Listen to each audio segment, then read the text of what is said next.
Please tell us about yourself. What are your interests and hobbies? My name is Charles Amwa. I am 36 years old. I was born in 5th May 1989. I am a fourth child of my parents. I am a teacher by profession. I like people with dignity and respect, and I dislike all those forms of discrimination.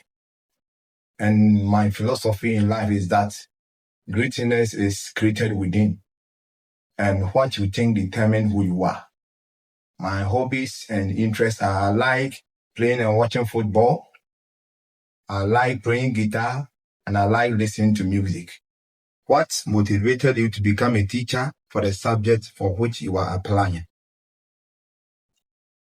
I was motivated to become a teacher because I feel proud anytime I impart knowledge to younger ones.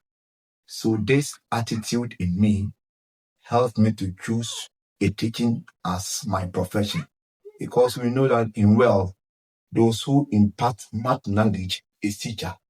So I am motivated to become a teacher. That's why I choose it as my career. Please tell about your involvement in extra co-curricular activities that you could coach or supervise. Aside my teaching as a career, I am a footballer also and athlete. When we were posted as a teacher in 2013, I was appointed as a sports teacher. So since 2013 up to date, I am a sports teacher, and I have been coaching my people, both football and athletes. And through that, we have received several awards. Not the sports per se. I am also a president in Mass Club and a debate competition.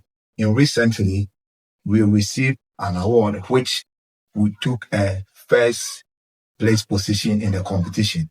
And this is the award. So here is the award that we won the school-based circuit competition.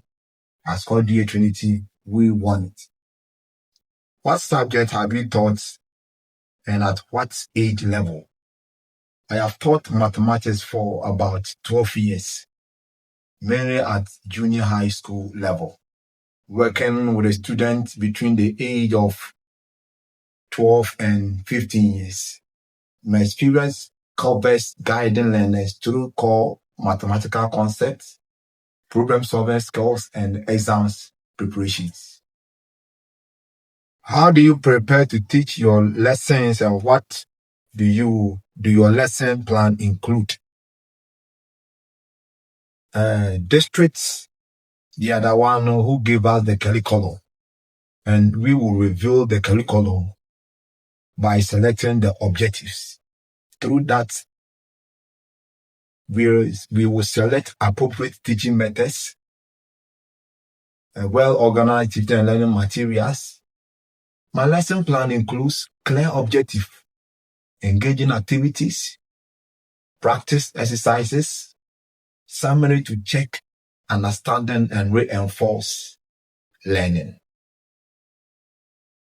Talk about 2 teaching strategies or methods that you effectively use in your classroom. I most often use problem-solving approach to help students to apply mathematics to real-life situation and think critically. Secondly, I also use child-centered approach. So children feel proud anytime they are involved in activity. So through this approach, it helps children to engage in the learning. They will ask questions, they will ask their colleagues. So through that, it will help them to participate in a lesson, and they will get the attention of the class, and to help them to do whatever you expected them to do. When someone enters your classroom, describe the learning activities in which the students are engaged. As soon as someone enters my classroom, I will not even tell him or her. The way I have grouped my students, he will see that they are doing group work. or group discussions. Through that, they will solve problem and participate in the exercise. And for such atmosphere, it will create conducive and it will allow the student to participate more. So as soon as that person enters, so far as I have grouped the student, he will realize that the activity is full of group discussion and other. What method do you use to evaluate your student progress? One of my best methods I use to measure my student progress is exercise. If you want to find out that your students have understood or you have achieved your objective, it's through exercise that you can determine the output of work. So I use much exercise to determine my student progress so far as learning is concerned. Because when I am done with the work, I give exercise to them and I mark. After that, I review it and see those who are weak and those who are low achievers and higher achievers. So through that, it helps me to determine my student progress. If you are using technology in your teaching, describe how you incorporate it into your teaching. Describe any experience you have with a smart board. I incorporate technology in my teaching to make my lesson more attractive and engaging. The technology I mostly use are GeoGebra, educational apps, and also YouTube. At times when I teach and the student don't get a concept, I will just download the topic that I'm teaching to them and I show video to them. Through that, they show interest. With regards to the using of smart board, here in Ghana, we are not using a smart board.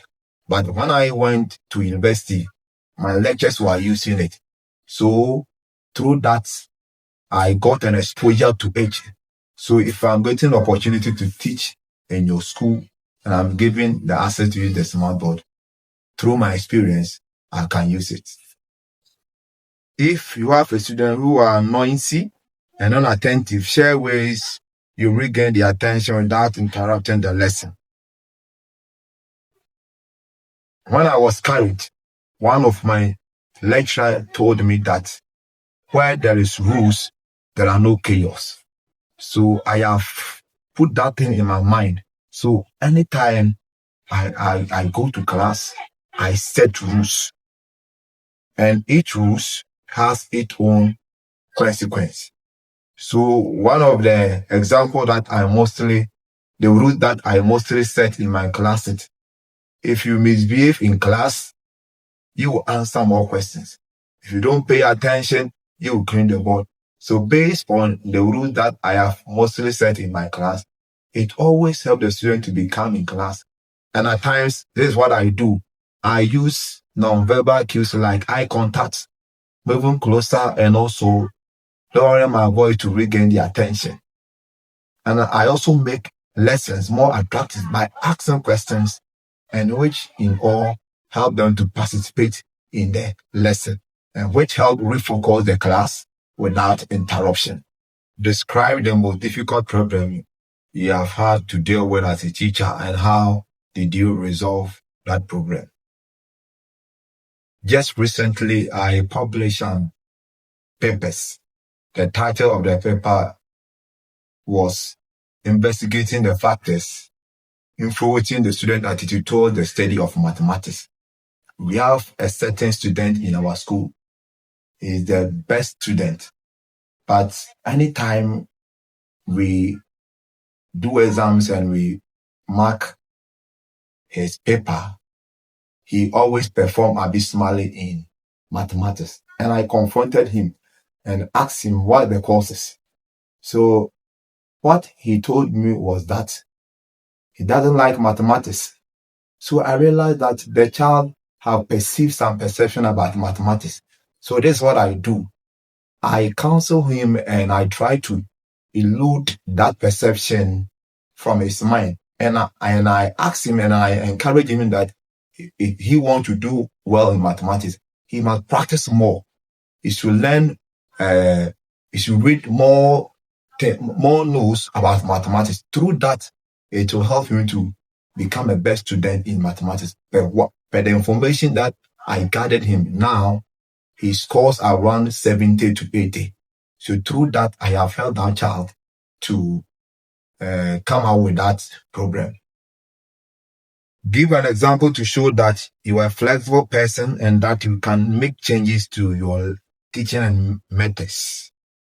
When I notice that my students struggle with a topic that I am teaching, I adapt using different approaches or different activities.